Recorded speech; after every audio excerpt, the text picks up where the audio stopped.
Alrighty. So yeah, we're going to talk about niching. And so, Michael, Yes. are you niche? Have you niched your products? Um, I guess, yeah, I mean, I kind of focus on 25 to 55. That's sort of my niche of people that I mean, I can work with people in other ranges, but that seems to be the sweet spot for those kind of things. Okay. Andrea? No. No. Okay. Good answer. Right? Maggie? Well, I focus on travel predominantly, although I can do other things as well, but I do Right. focus on travel. Oh yeah, you never say no to business, but No. you know, Oh yeah, somebody wants me to write something completely different, then fine, I'll go for it. yeah. Unless it's really technical. Yeah. Then we send it to Peter. Yeah. Now, Peter, I know right off the bat that you have niche to a certain extent because you are WordPress, Right. right? But beyond that, have you focused at any more? In practice, it's always business to business. I'll work on your cat video website if you want me to, but most enthusiasts don't want to spend money for that. No. It's usually, as I say, it's usually people who already have a website and can't get out of it what they need.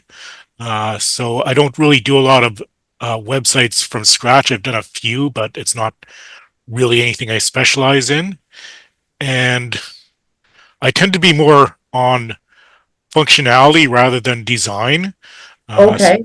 So usually it's because it's a website that's already been designed. I'm not really changing anything. I just have to honor the existing design, but make it work the way it's supposed to.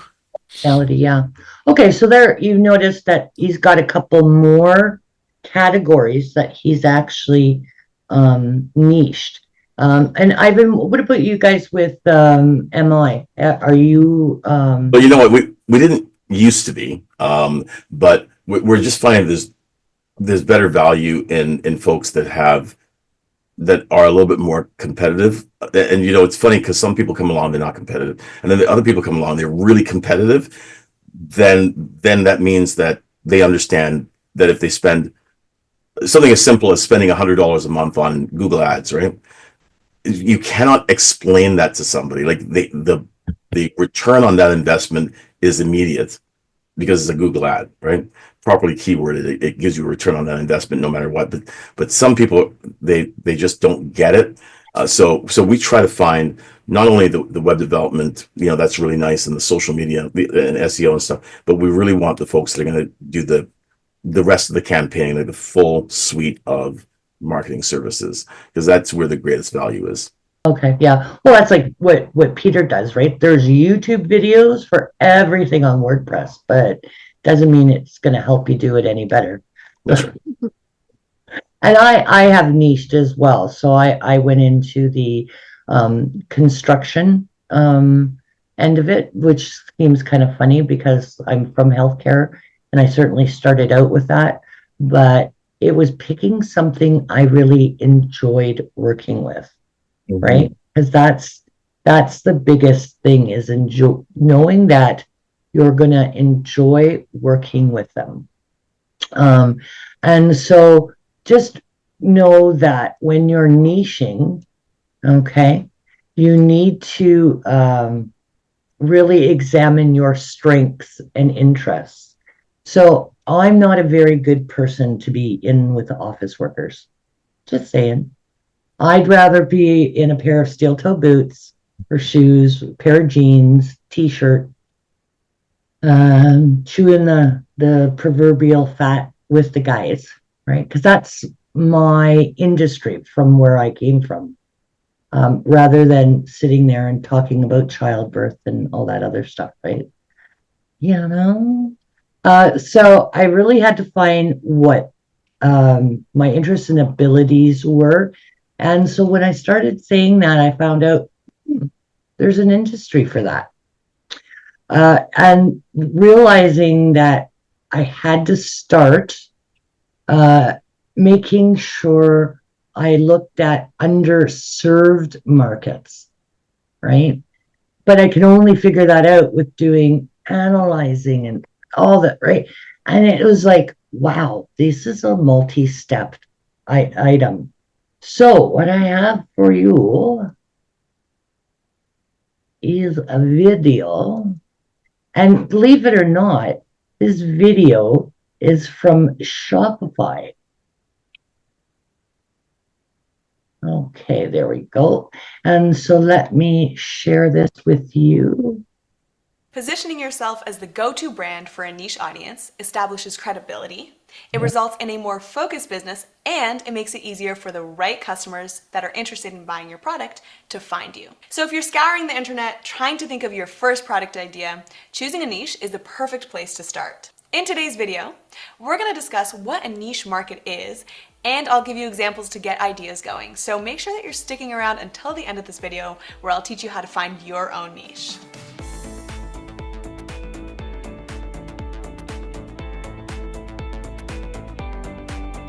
Yes, I started that a little too early. Sorry, guys. Welcome back, and if you're new, welcome to the community. I'm Michelle Bally, your host. Here on Learn with Shopify, we create a new video every week to help you start and grow your online business. So make sure to hit that subscribe button so that you don't miss out on any future videos. All right, so what exactly is a niche market? You might have already heard of the term before, but a niche is a segment of a larger market that can be defined by its own unique needs, preferences, or identity that makes it different from the market at large. This specialized segment of the market is where you want your business to occupy. Selling shoes is a large market. So instead, perhaps you decide to sell vegan shoes for men, or shoes for plus size women, or how about shoes for transgendered people? So you see how the market is now quite focused? To make it as a business, you'll need to carve out a niche. So imagine that you had a shoe store. You add as many types of shoes as possible to that store. Then you add t-shirts, hats, jackets, bags, and then you throw in some sunglasses for good measure. If a customer is looking for durable work boots, are they going to come to you? If they're looking for performance-enhancing running shoes, are you going to be their first choice? Probably not, because your message gets diluted. This is a common pitfall of new business owners. Now let's reverse the scenario. Say you still have that lovely shoe store, but instead of expanding your product offering, you actually narrow in. You decide that you're going to sell shoes for nurses. You sell non-slip shoes that provide all-day support. And you spend your marketing budget on Instagram ads and influencer posts that appeal directly to nurses. The result of niching in is that you are now the go-to spot for nurses. You've established credibility and you've dominated that corner of the market. So hopefully. All right. So that get you thinking? Yeah. Maggie, yes, travel. I mean, that's exciting. But there's air travel, there's cruise travel, there's group travel, right? So picking that narrowed niche, not that you couldn't do an article on something else, like cruises or, adventures or whatever it could be. Andrea, thank yous. Who do you really want to appeal to? Is it the small business owner? Is it somebody who, I really, before you finish, Kathryn, I really enjoyed, first of all, I really enjoyed this topic this morning. And second of all, I really enjoyed the video because when you asked that question to me, I didn't really know how I would have answered that. I think probably my answer would still be no. But after watching that video, it just like the wheels started turning in my head, and I'm going like I could, like the first thing that came out to me was, like a basket for like the old folks home, like my mom, because she's like in early stage of dementia, and I know that one thing that she loves doing is the word search puzzles. Yep. Yeah. So have things like that they like just to keep motivated. Like that could be a niche market. Mm-hmm. Yeah. Not that if I call you and say, oh, can you send a basket to my, my client or something, you couldn't do it. Yeah. But that's bonus business, right? Yeah. But when you get known for it, because then people say, "Where'd you get that?" Oh, you gotta call Angie's Baskets because they're the one bit, right? So what Michael didn't tell you is that I'm sure, not only works with that demographic, but he's got a range for income as well, right? Michael? No? Really? I'm surprised. I would have thought you'd have a range because, like Ivan was saying, some people you can't convince that Google Ads is a good thing, right? No matter how hard you try. Good morning, Heather. I found that with some smaller businesses, even though they know they need health and safety training, you can't convince them of it, right? So they got to have a minimum income, but for a company, right? Yeah. Yeah. They'll get convinced the first time there's a WSIB claim, though. And WSIB will ask them, That's right. Yeah. So what about your health and safety department? Exactly. That's when they're going to find out that, boy, they should have spent some money. Everything. I'm the health and safety committee. Okay, let me change my hat. I'm the owner. I'm the estimator, right? So those are the guys I'm not going to convince. They'll call me later if they need me. But I got to look for a business that's got that amount. And I would think if you probably classified most of your clients, you would find you had a minimum income. Yeah, I mean, we're dealing with a certain segment of the market anyways, like people who own homes and own automobiles, because those are people that I call that don't have life and wealth with us. So I guess you could say, yeah, people in that demographic are going to have a certain income. Yeah, I never well, really picked it out that way, but yeah. You just gave it two more criteria that you didn't say you ever niched down. See, he's already niched down that they got to own a home, own a vehicle, right? So again, that's making that funnel smaller. And so, yeah, other stuff will fall in, but not everything falls in, right? So Maggie does the travel, and let's say she's decided to do sunny destinations in Wern. Well, that's great. But going to Wasaga this weekend would not be the sunny location that she would be trying to get in October. That would be her June clients, right? So again, it's really narrowing that down. How about you, Heather? How did I know you inherited a lot of your clients as well, but you still got to do marketing. Oh, absolutely. Every industry is different. We do retail, which a lot of people don't realize, which is a completely different market. The wedding industry, that's a different market. So yes, you have to have kind of a minimum ability to spend for something, even if it is a banner stand, you're still looking at an investment of $200, and if you're not making money at all, you're not likely to invest in a $200 item no matter what. Yeah, exactly. So let's say your wedding industry. How do you niche it down in your market?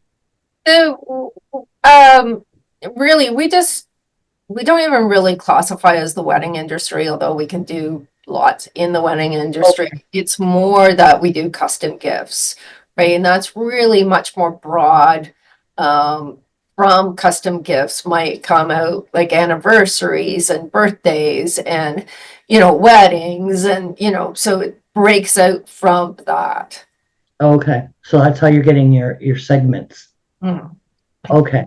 Fair enough. So you can see that there's a lot there, but I'm glad you're enjoying the video, Andrea, because she's going to break that stuff down for us right now in those segments. And I do have the link. I'll put, if you remind me, I'll put it in the chat so that you can follow up, because again, there's a gazillion videos on whatever you want to know on YouTube. It's the ones that you can actually use to do something, or ones like in Peter's industry that just confuse the tar out of me, right? I'm looking to do something like, isn't there anything better on WordPress? And I go, oh my God, here, Teresa, I've tried, but I don't understand Peter's market, you know? So here we go. Let me share. Hopefully now you can see why it's important to find your niche. Every market can be further refined by a consumer's needs and preferences.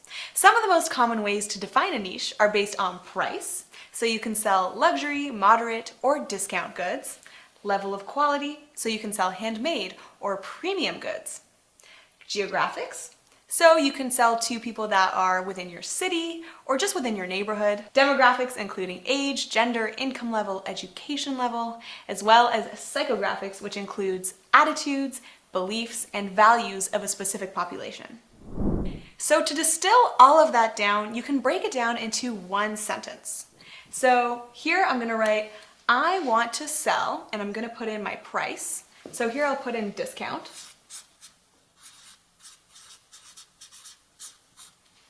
Then the quality. So I'm going to write vegan. Shoes, where the product is. They appeal to, now I'm going to put the geographic. So Canadian, female, nurses, and that's the demographics. And then I'll put in the psychographics. So these people might value comfort and fashionable accessories. So it's super easy. Right away we can see that we've distilled all those characteristics, including the price, quality, type of product we're going to sell, the geographics, demographics, and the psychographics, and now I have a clearer idea of who it is I'm selling to, who my audience is, and the type of product that I'm selling. So let's take a look at 5 examples to start giving you some ideas. Conscious consumers. Sustainability has become an important topic, and for good reason. So think of any mass-produced product, and there will be a niche of conscious consumers looking to embrace a greener alternative. In the past, companies might have donated proceeds to a cause, but now consumers care about how products are made as well. This means that within the culture of green living, there's a subculture of people who care about ethical supply chains. So keep that in mind if you're playing within this niche. Some product examples are beeswrap that replaced saran wrap. You can also do cruelty-free cosmetics, or vegan clothing, or even try menstrual cups. But avoid greenwashing. Make sure that your environmental claims are supported rather than just marketing. It's of course impossible to be perfect in this category. That's not how business works, that's not how commerce works, but do keep in mind that greenwashing will always backfire in the end. Pet owners. Pet business in the US estimated $75 billion in sales in 2019. So there's lots of opportunity here. So for example, Pup Socks sell personalized socks that you can plaster your beloved pet picture on, and they have hundreds of thousands of website visitors monthly. Some product examples can be GPS pet trackers or organic pet food. Gamers. There are more than 2.3 billion active gamers across the globe, including mobile gamers, PC gamers, tabletop gamers, and the list just goes on. But nearly half of these people spend money on their hobby, so there's definitely space for your emerging business. Take Shazim Muhammad, for example. He launched his online store called Glorious PC Gaming Race, and it's now become a 7-figure business that basically just runs on autopilot. A few little tips here. Mobile gaming in particular is taking over, which makes up 91% of the market. Plus, more females are entering the market than ever before. More niche product ideas for gamers include ergonomic products for long gaming sessions like controllers, chairs, and blue light blocking glasses. Homeowners. The definition of being a homeowner is changing. We're now seeing homes as investment properties or shared spaces. This paved the way for products like August to launch its keyless entry tools and home security products. Here are some more niche product ideas for homeowners. So you're going to want to check out accessories for Airbnb guests like couch covers and renter solutions like no-drill blinds. Locals. Even the world's biggest brands are adopting local marketing approaches through targeted campaigns. This is because they're competing with consumer-driven movement to support local businesses. But if you're only selling online, it can be difficult to establish a local presence. Luckily, there are ways for e-commerce sellers to appeal to locals. Peace Collective, for example, was founded around Toronto Pride with the slogan, Toronto versus everybody. Now, if you want to sell locally, you could do t-shirts with subculture slogans like this, and you can also do subway station swag like this Etsy artist here. So if you get to the end of this video and you're still not sure what to sell and you need help finding a product, make sure that you're checking out our free 40-minute webinar that will teach you how to find winning product ideas, how to validate them, and how to get started. Just click the link in the description box below to get started with this free training now. Wow, eh? Have you ever thought of any of those? Good morning, Raylene. I know. Could you imagine if Andrea did pet baskets for Christmas? Right? For the amount of people that aren't having children or empty nesters or just love their pets so much, right? To buy them a Christmas basket. I have 2 cats. I always feel bad if I can't get them a stocking at Christmas. You know, and I'm just talking real basic stuff, but if I can pick up catnip at the market, the Christmas market, and go, oh my gosh, I forgot to get anything for the cats, right? I do that so that Christmas morning I wouldn't feel like a heel. Yeah. My daughter's like that with her animals. And even with me, well, I didn't last year because I didn't get up to Green Hawk, but normally I buy horse-related stuff. Some's for her and some is literally treats for the horses. Yeah. Yeah. Like a basket of apples and I don't know, an oil for their whatever. And, Yeah. like I'm not familiar with, but that would be a farm person that has horses. It would be something for them. Yeah. Haven't quite bought for the goats yet. There you go. Right. And so look at that. Yeah. Cat and dog band. Oh, my kids have a dog, one of those herders. And they love bandanas. And whatever Laura's going to be at Halloween, my granddaughter, they make sure they get a bandana for Loki, right? Because he's going to be walking around with them.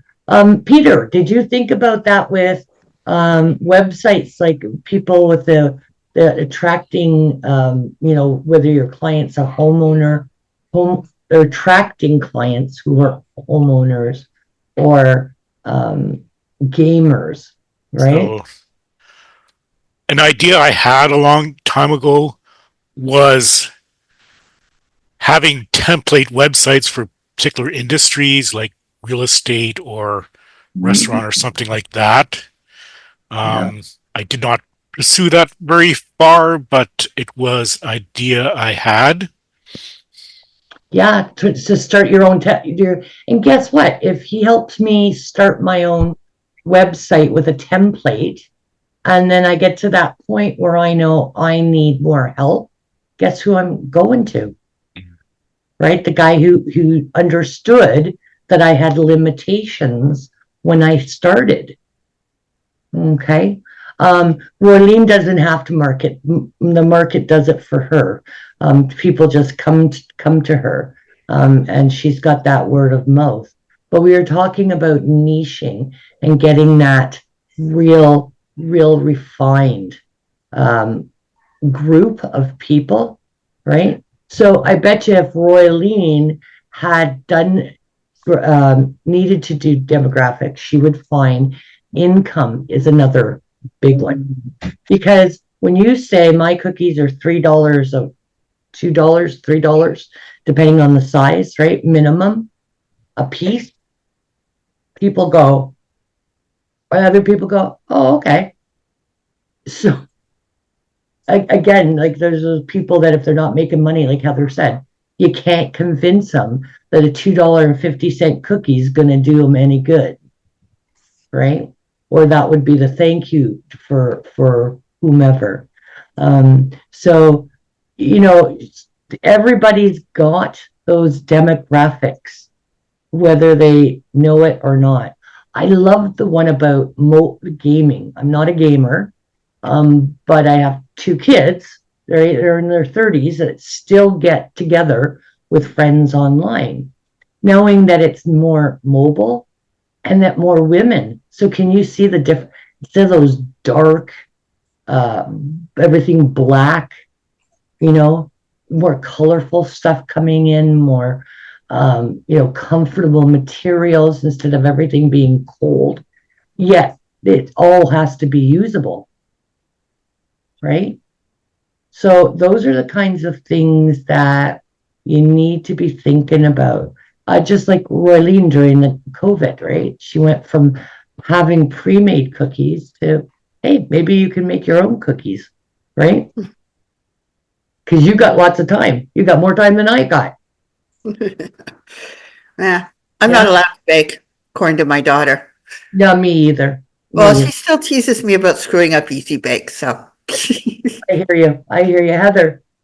I was just gonna say, I've been in marketing for like decades, from the very beginning. And I actually liked how she really simplified that whole statement that, I want to work with those who value in this geographical area at this psychological profile. That was kind of that's what people in like a very basic marketing format need to understand before they can even start their business. So the fact that she narrowed it down and took those five elements and put it into one sentence, I think it will help clarify for a lot of people who are struggling. What is my product? Who am I going to service? Where am I going to service it? I thought that was great. Yeah, and I found that even if you've been in business for a few years, sometimes going, okay, I'm getting lost in all the noise, right?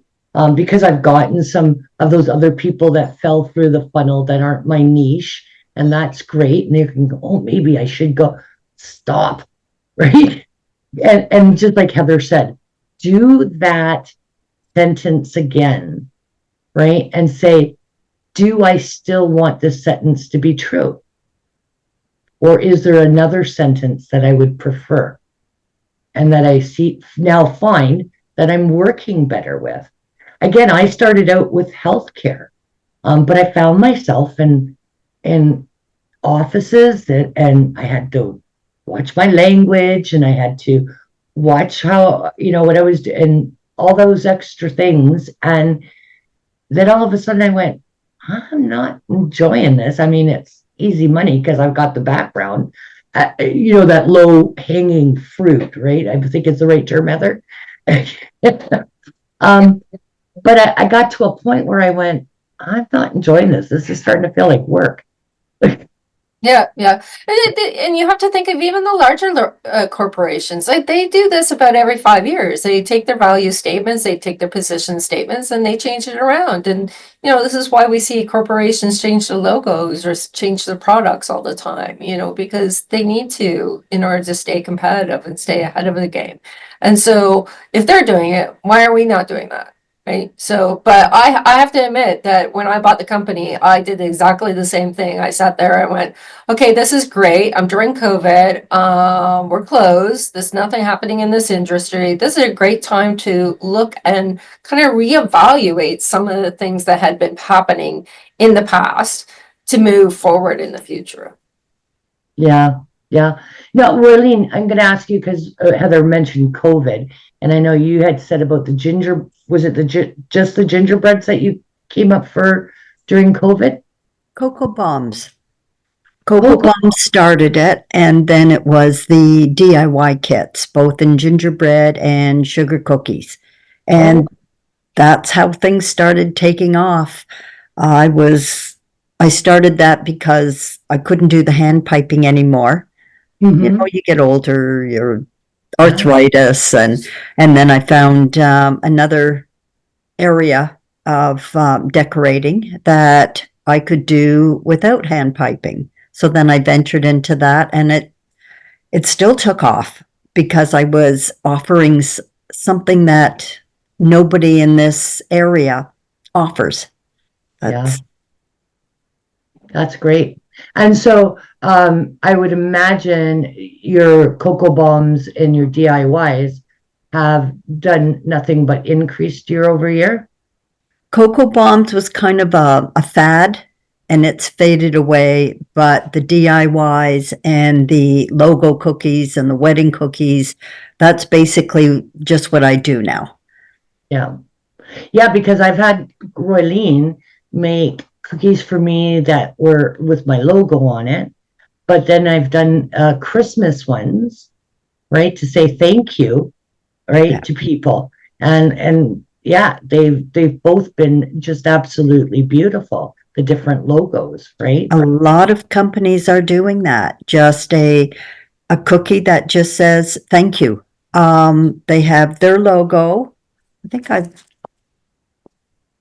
yeah, kind of, I don't know if you can see.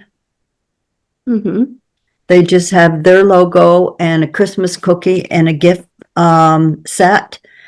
And that's what they hand out to, their staff, their business, just as an customer appreciation. So was that like two cookies in a container? 2 cookies in a gift box. Box, okay. Yeah. Oh, So that all they have to do is just hand it to them. They don't need to do anything else. and you set that all up before you hand it out. Oh, yes. Yes. Look at Like- that. It's Right. simple, it's easy, and it's a thank you, and it's I appreciate your business.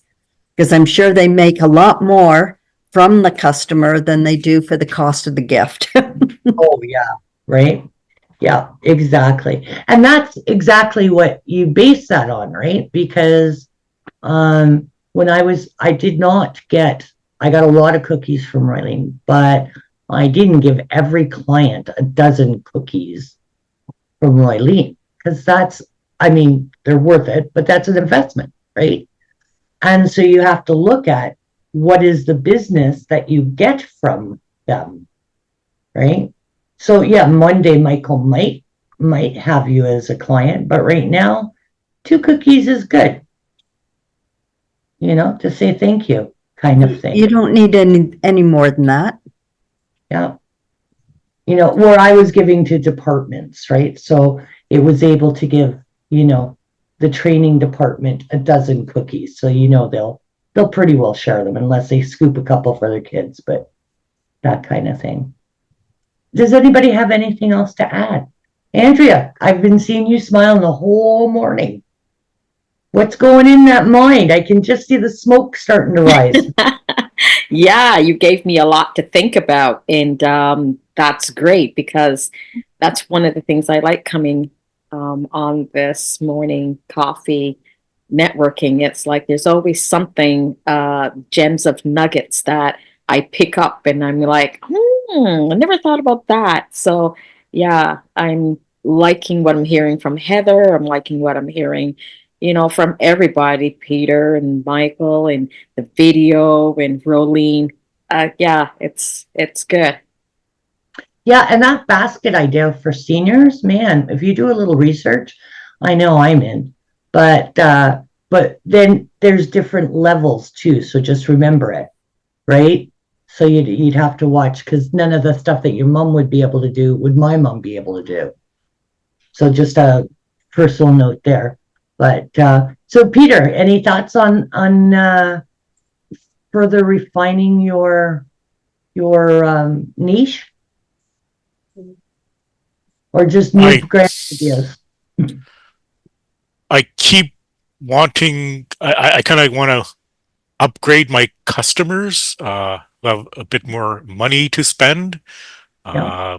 How I do that is my current challenge. So it's going through those steps and finding out your demographics of your ideal client.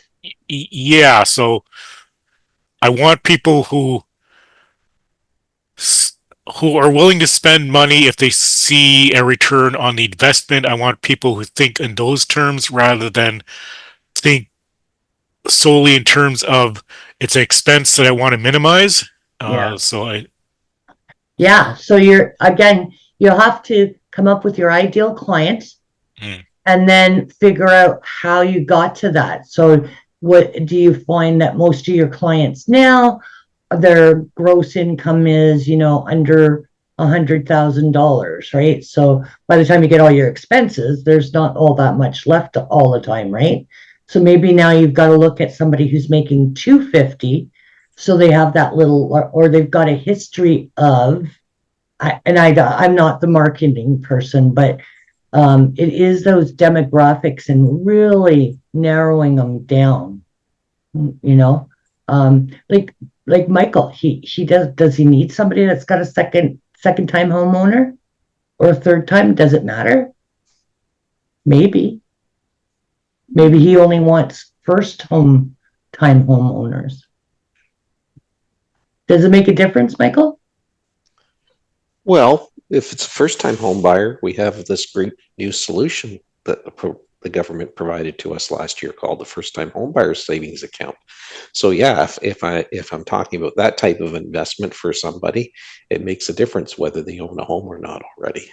Yeah. But for some other things, it may not. Okay.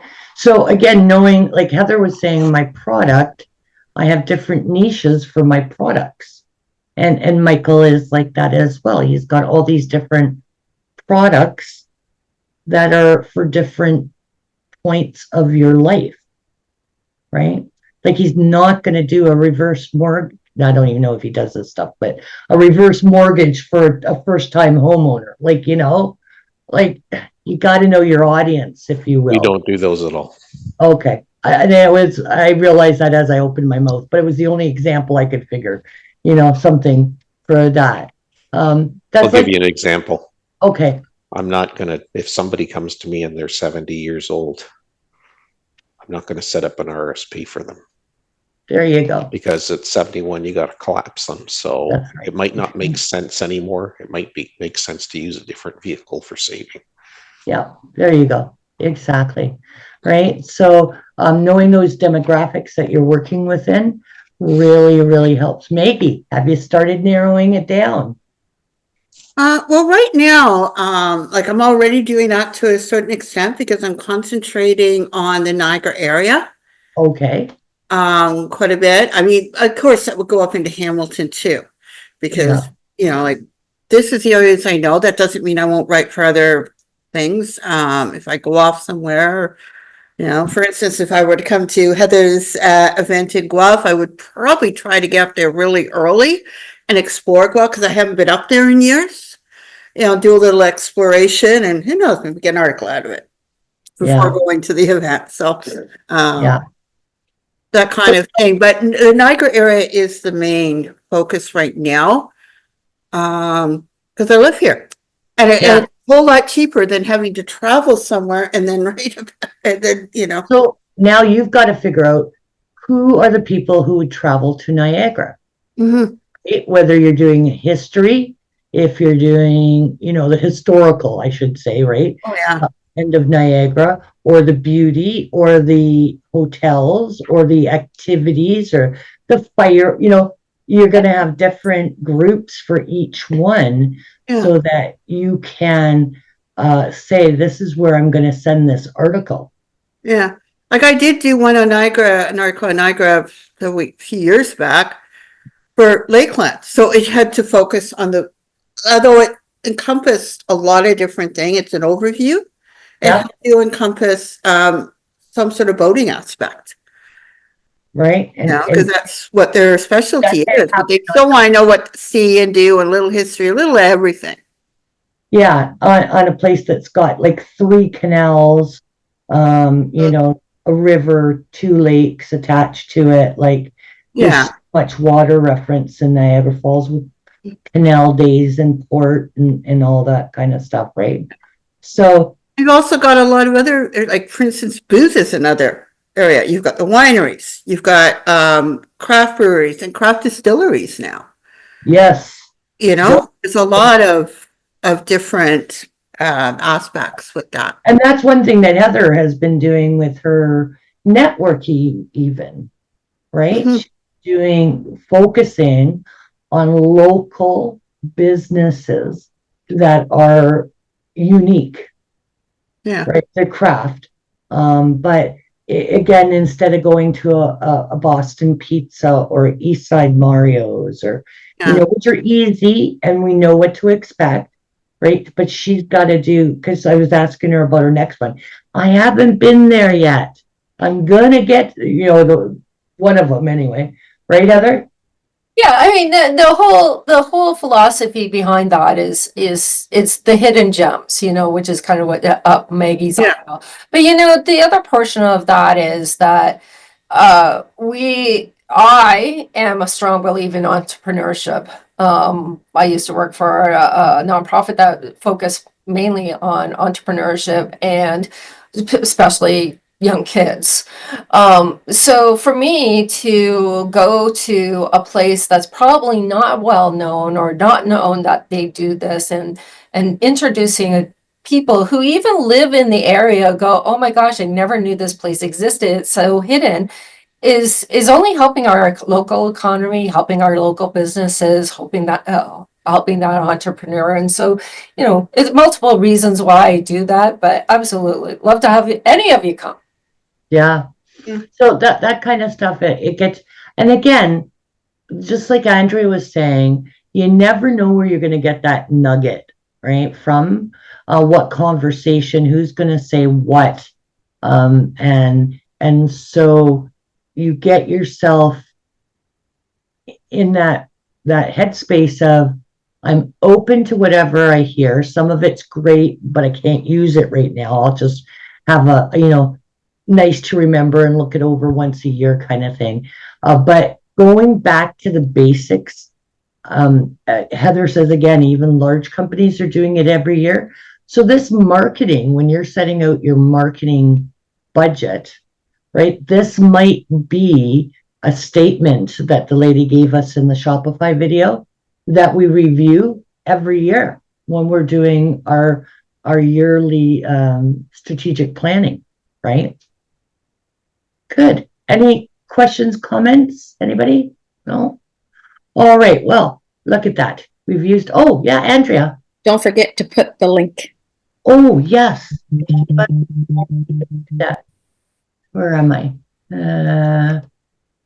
Hold on, guys. Copy. And chat. There we go.